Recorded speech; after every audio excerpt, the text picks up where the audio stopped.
We spent like 6 months trying to come up with a name, Dia and Co. We really started, me and my co-founder, Nadia, and I'm Lydia, so we came up with Dia. I've never put that together before. We had bought Dia.co 2 years in. We were actually starting to do our first TV test. We knew we needed a .com. .co, you're sort of like, is this a real company or not? .com gives you like a little bit more legitimacy and credibility. It did cost us, but it was so worth it. Like, it was very clean. It matched our name. It did open a lot of doors from an advertising perspective. You've got to believe that it's just a little bit more memorable for customers. It sticks. It is a real baller domain name. It's pretty baller. It's pretty baller. But are you still master of your domain? Welcome to yet another episode of Master of Your Domain. I am thrilled to be welcoming my good friend Lydia Gilbert today. Lydia is a co-founder and president of Dia and Co., which was founded in 2014 and provides, I'll let you talk a little more about it, but provides inclusive fashion for women of all sizes. I know that Dia was acquired earlier this year by Full Beauty Brands, which is very exciting.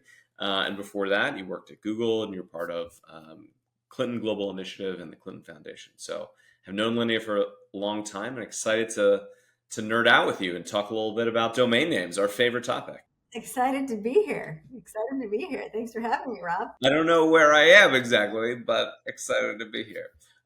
Cool. Well, to start, do you want to talk a little bit about what Dia and Co does and how you guys got started? Sure, happy to. So Dia and Co, we started in 2014. We really started, me and my co-founder, Nadia, and I'm Lydia. So we came up with Dia, which we never intended to name the company after ourselves, but I've never put that together before. That's very interesting. Okay, I'll add that to my notes. you either get it right away or you never get it. And you clearly were in the latter camp. But no, we met in business school and ultimately kind of came together around this market and around this customer, right? Dia is a marketplace for plus size fashion, so for women's plus size apparel. And Nadia, my co-founder, had shopped in plus sizes for most of her life. In 2014, the world was very different. And there were very, very few options for women shopping in this category, which coming into it, outside of this category was very surprising, especially when 67% of women in the US are shopping in plus sizes today. So it's the vast majority of women in the US, yet women's apparel spend makes up less than 20% in plus sizes. So there's just a huge gap in terms of the supply and the demand. And fundamentally, we just believed that, every woman, regardless of her size, should have equal access to great style and great fashion, and ultimately knew that a brand needed to be created in this space. So we created that brand, we created Dia, and we started as a styling business. So we essentially knew that, in particular for this customer, it was really important for us to create like a safe space for her to really have the experience feel as though she could try on clothes at home in the comfort of her own home. She could work with a stylist who would help her kind of get out of her comfort zone, try on clothes that she never thought she could try on before or never thought was available in her size. And ultimately, the styling service was born in 2014. Amazing. I remember, I guess it was later in 2014, but I remember Zisaman and I came into your huge office. I guess that must have been the beginning of 2017, before we even launched Row. And you guys were off and running by then. You were building a monster. How did you, as you and Nadia started thinking about names in this space and guess the letters in your names as well, were there other names you kind of thought about or came up with, or was it always kind of Dia or bust? I mean, we had like the classic founders throwing darts at a whiteboard trying to come up with a name. Dart will probably not stick into a whiteboard, but I mean, you're throwing things against walls of some sort, right? Throwing things against walls. Darts may or may not have been involved. Um, but we had originally bought the domain diastyling.com. And so we like our beta website was diastyling. But we didn't, that was just like, it was literally just placeholder, get off the ground.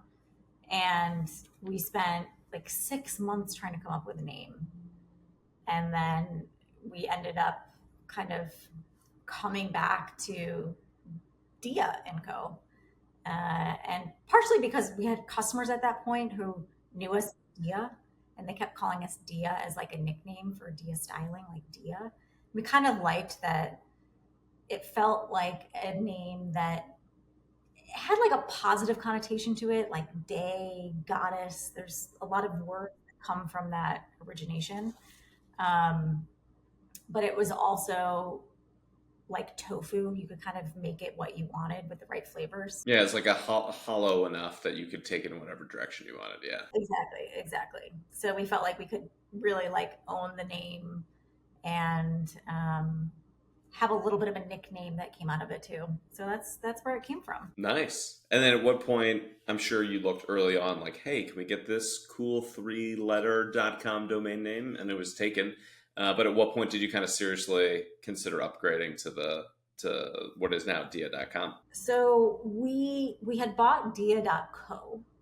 And then it was 2 years after founding. So 2 years in, I think we'd raised a series A by then. Maybe it must have been a series A. And we were actually starting to do our first TV test. So we knew we needed a .com. Like .co, you're sort of like, is this a real company or not?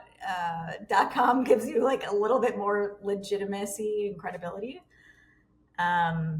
And so it was at that point that we tried to go after getting dia.com. Yeah. And how did that go? Well, we got it. I mean, obviously it went well in the end.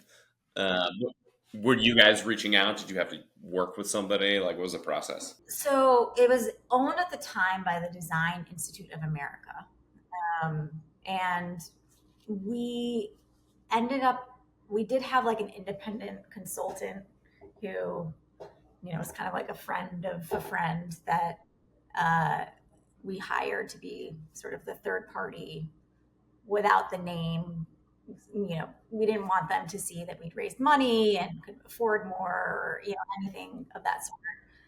Um, but it was very painful because there was 4 founders of the Design Institute of America, and one was abroad, and they all had to agree on the final terms.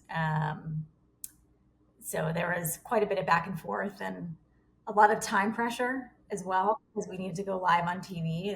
Was that a blocker to go live on TV? It was a blocker. Oh, interesting. Interesting. Yeah, I mean, that definitely comes up a lot where people feel like as they move up the funnel, right? If you're going to do radio, if you're going to do TV, like having a grown up URL just instantly builds more of that credibility. That's interesting though when you're like literally blocked from doing a channel because you feel like you need that. So there's a lot of sensitivity. You're like, when's that guy or gal coming back from being abroad? Let's get it going. Exactly. And your startup, you're like moving very quickly. Your timeline's a little bit different than a furniture, manufacturer and design studio. So Not pushing to give the price, but I would imagine a three-letter.com domain, not super cheap when you're prying it away from someone like that.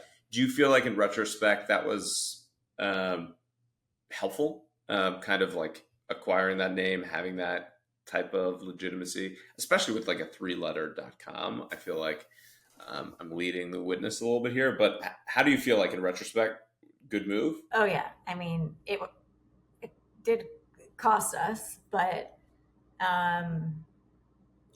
it was so worth it. Like we were able, it was just like it was very clean. It matched our name. Our customers then started to call us Dia instead of Dia and Co. And ultimately it did open a lot of doors from an advertising perspective. Like it's hard to know exactly in retrospect how we would have performed if we didn't have that .com or we had a lengthier domain name, but you've got to believe that it's just a little bit more memorable for customers. It sticks. Yeah, it also like again, these things are super hard to quantify, right? It's like how do you quantify having better, slightly better reputation? It's like hard to put into numbers. Um, but you also think about it just from even like a search or a direct type in traffic, right? And when I talk with founders a lot, as we're talking about domain names, is what's tough is like having that .com out there and always having the risk of like someone else coming in and grabbing it and building a brand on that name, and all of a sudden like you're now second or third fiddle on that on your own brand terms, and that becomes really tough. Now, can't always afford to pay that price, but if you can plan, if you're starting from scratch or you have the ability to scoop up like the .com, I definitely think whoever has like the .com kind of has the first position or the opportunity to certainly to have first position. You never want to be outflanked by like if you had the .co and then some other brand who raised a bunch of money goes and grabs the .com. You're like, dang it, we probably should have done that. Exactly. It's like a defensible play. Yeah, yeah.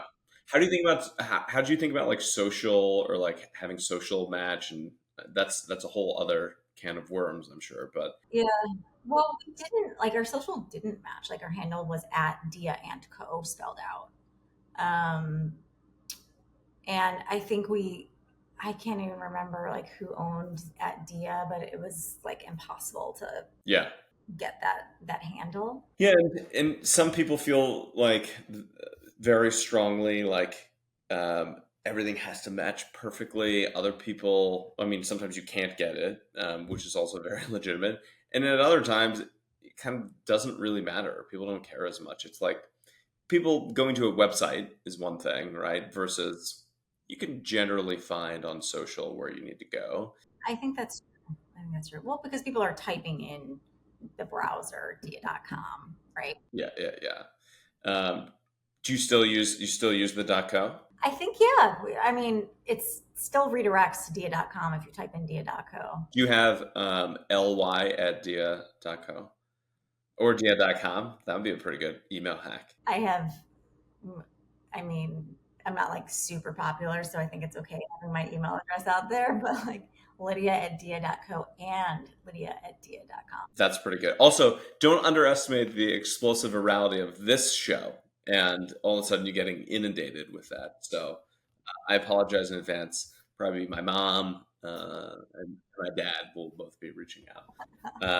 No, that's amazing. Well, that's great. Well, I appreciate you sharing the dia.com story. It is a real baller domain name. It's pretty baller. It's pretty baller. I hope to follow in your footsteps one day. We are still on Row is still on Row.co because the .com Row.com is owned by a very large Chinese gaming conglomerate that's worth about $50 billion. But I'm in contact with them, and I'll let them know we're first in line should that ever change. Whenever they're ready. Whenever they're ready, and we'll get something worked out. Cool. Well, thank you for sharing a quick story here, Lydia. Appreciate it, and for your time. And we'll talk to you soon. Talk to you soon. Thanks for having me.